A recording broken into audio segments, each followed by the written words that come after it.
Olá pessoal, sejam todas e todos bem-vindos ao canal Filosofia da Psique. Eu sou João Vitor Wrobleski e hoje vamos falar um pouco sobre as contratransferências do analista. Então, já na época freudiana, o Freud ele se deu conta de que não apenas o analisando desenvolvia algum tipo de carga afetiva, desenvolvia algum tipo de relação com o analista que não pertencia àquele analista, mas sim dizia a respeito às próprias vivências do analisando, como também o Freud se deu conta que o analista também desenvolvia sentimentos pelo analisando que não eram sentimentos pertencentes ao analisando, mas sim diziam respeito à vida do próprio analista. Isso foi chamado pelo Freud de transferência, quando da parte do analisando para o analista, e contra-transferência, quando da parte do analista para o analisando. E nesse sentido, Freud ainda acreditava que era possível fazer um atendimento relativamente neutro, um atendimento no qual não houvesse uma contratransferência por parte do analista. Hoje a gente sabe que isso é ilusório. Sempre existirão sentimentos por parte do analista com relação ao seu analisando. A única questão é se o analista vai dar conta de reconhecer esses sentimentos e utilizá-los a favor da análise, ou se ele vai ignorar esses sentimentos e permitir que eles inviabilizem a análise. Porém, eu já falei em outros momentos, aqui no canal mesmo, em outros espaços, sobre a transferência e a contratransferência. E eu não pretendo vir aqui para me repetir com relação a isso. O que eu pretendo é especificar de uma maneira mais nítida para vocês como ocorre a contratransferência do analista. Porque por vezes as pessoas, quando se fala nesses sentimentos do analista com relação ao seu analisando, as pessoas pensam que nós estamos falando de algo muito gritante, do tipo, o analista vai gritar literalmente com o seu analisando, ou o analista vai xingar o seu analisando, coisas assim muito visíveis. E assim, pode ocorrer? Pode, mas é muito lastimável, lamentável que ocorra isso, porque nós estamos falando de um profissional com despreparo absurdo, nós estamos falando de uma pessoa que realmente não tem condições de trabalhar como analista. Porque, via de regra, não é dessa maneira que acontece a contratransferência. Não é algo tão gritante assim. Não é algo tão visível. Ela acontece em movimentos que, por muitas vezes, passam completamente despercebido, tanto pelo analista quanto pelo analisando, e por isso a importância do analista sempre estar em supervisão. Então é muito importante, não sempre, corrigindo.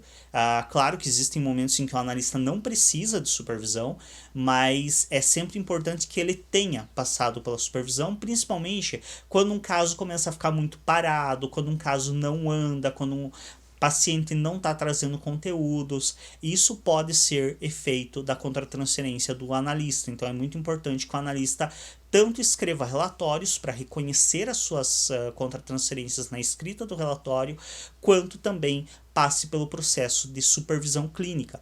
Aliás, por sinal, quem desejar, entra em contato pelo @filosofia da psique no Telegram ou no direct do Instagram, que eu realizo supervisão clínica. Pode deixar também nos comentários o endereço de e-mail que eu retorno o contato, e eu faço esse trabalho de supervisão clínica, onde a gente auxilia o analista a compreender a relação que ele está estabelecendo com o seu analisando.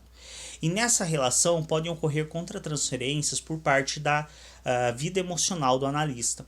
Por isso também se diz que a análise pessoal é de grande importância, para que existam um mínimo de conteúdos pendentes na vida do analista, para que ele não fique com esses conteúdos o atravessando o tempo todo.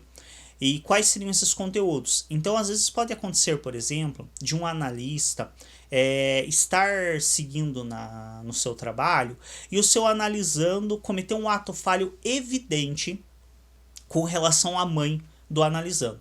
Então, o analisando fala alguma coisa que evidentemente traz um ato falho, mas um ato falho que pega em algum conteúdo relacionado com a mãe dele, do próprio analisando. E o analista não aponta esse ato falho. E aí, por vezes, e às vezes ele lembra, inclusive, do que o analisando falou e não apontou. E aí, quando ele relata isso em supervisão, o supervisor comenta, olha, você percebe que aqui existiu um ato falho evidente do teu paciente que você não apontou? E aí o que por vezes isso demonstra? Que aquele analista ele não apontou esse ato falho porque ele próprio tem questões mal resolvidas com a sua mãe. E aí, ao apontar esse ato falho e meio que convocar, apesar de ser um convite, mas é um convite um tanto quanto forçado que a gente faz ao analisando nesse movimento de apontar para ele, olha, você percebe aqui que você disse isso. Quando faz isso, o analista ele não apenas convida o seu analisando a ver as coisas que o analisando tem com a própria mãe, mas o próprio analista se vê de frente com os conteúdos que ele tem com a sua mãe, caso eles não estejam relativamente bem resolvidos.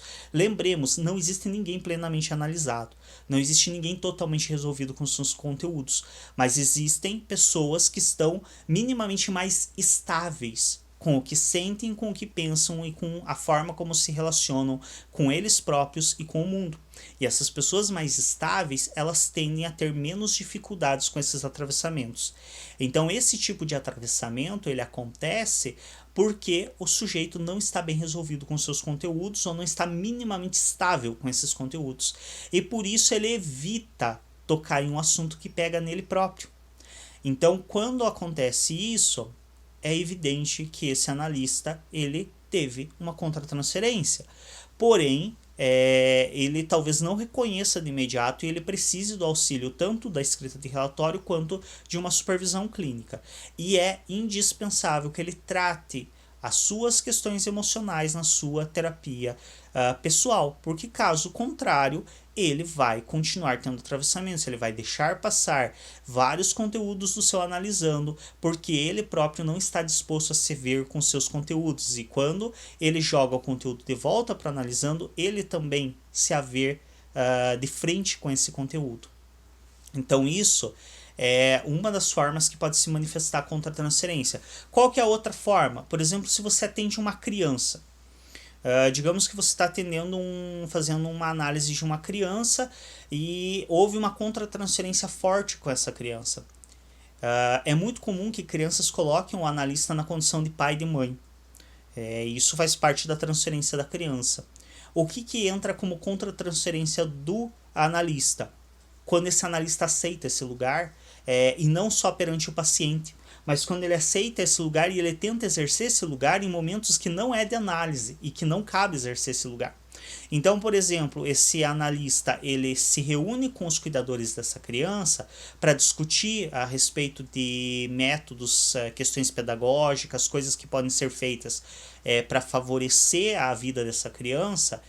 E ao discutir com esses cuidadores, ao invés desse analista ele tentar construir com esses cuidadores uma forma mais adequada de eles se relacionarem com o filho deles, ele começa a disputar território com esses cuidadores. Ele começa a apontar defeitos na forma que esses cuidadores cuidam do filho. Ele começa a ter literalmente contra-transferência. O que acontece? Esse analista que não está mais perante os pais do seu analisando, ele não está mais se portando como um analista. Ele está se portando como se ele fosse um dos pais. E ele não é. E ele não pode assumir esse lugar. É um lugar no qual a criança o coloca que ele assume temporariamente dentro do espaço de análise com uma função terapêutica. Fora do espaço de análise, ele não é cuidador dessa criança. E ele não pode disputar um lugar com os cuidadores dessa criança. Então percebam que a contratransferência não é que o sujeito vai pegar a criança, o analista vai pegar a criança, carregar para o carro e sequestrar ela para adotar ela como filho. Não. A gente está falando de coisas por vezes mais sutis, por coisas que o próprio analista não se dá conta, não percebe. Por isso ele precisa da ajuda de um supervisor, de uma supervisora, porque ele começa a entrar nessa disputa territorial com os cuidadores sem se dar conta disso. Ele não percebe que ele está fazendo isso.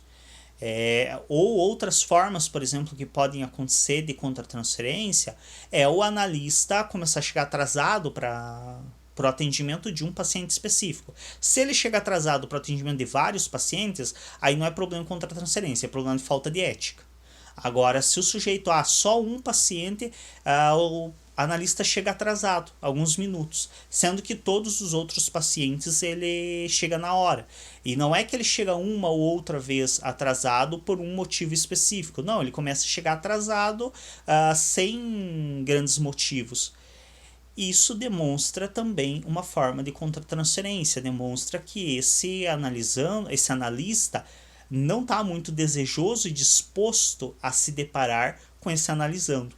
Então, esse tipo de coisas que acontecem de uma maneira por vezes mais sutis são reconhecidas no processo de supervisão. Por isso, ele é indispensável, assim como a escrita de relatórios, que também favorece que, fora do espaço terapêutico, o analista olhe para sua conduta em análise.